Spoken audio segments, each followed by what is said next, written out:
ఢిల్లీలో పవన్ ఆధ్వర్యంలో జనసేన కీలక సమావేశం జరుగుతోంది. దేశ సమగ్రత కోసం జనసేన కార్యాచరణపై ఈ సమావేశంలో తీర్మానం చేయనున్నారు. భవిష్యత్తు కార్యాచరణపై నేతలకు పవన్ దిశానిర్దేశం చేస్తున్నారు. సాయంత్రం వార్ మెమోరియల్ దగ్గర అమరవీరులకు పవన్ నివాళులర్పించనున్నారు.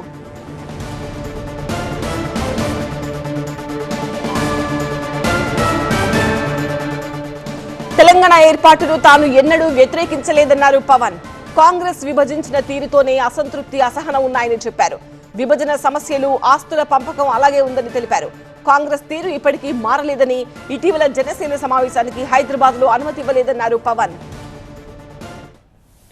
2014లో కాంగ్రెస్ పార్టీ ఆంధ్రప్రదేశ్ రాష్ట్రాన్ని విభజించిన తీరు మీద మనం ఆవేదన వెలిబుచ్చాం తప్ప ఇక్కడ తెలంగాణ రాష్ట్ర విభజనని జనసేన ఏ రోజు కూడా దాన్ని అడ్డు చెప్పలేదు.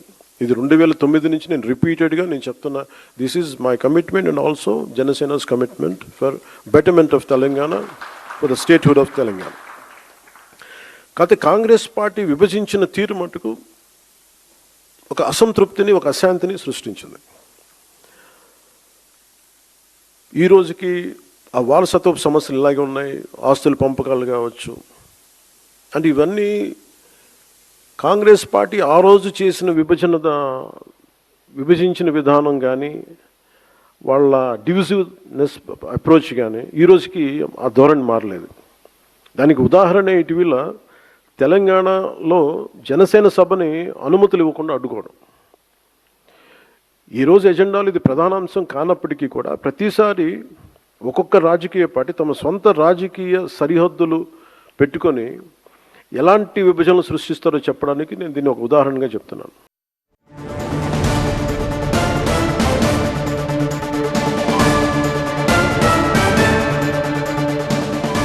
ఢిల్లీ మెడలు వంచుతామని దక్షిణాది నేతలు అంటున్నారని, రాష్ట్రాల్లో ఉండి పెద్ద మాటలు మాట్లాడే నేతలు ఢిల్లీకి రాగానే నోర్లు పెగలవని విమర్శించారు పవన్.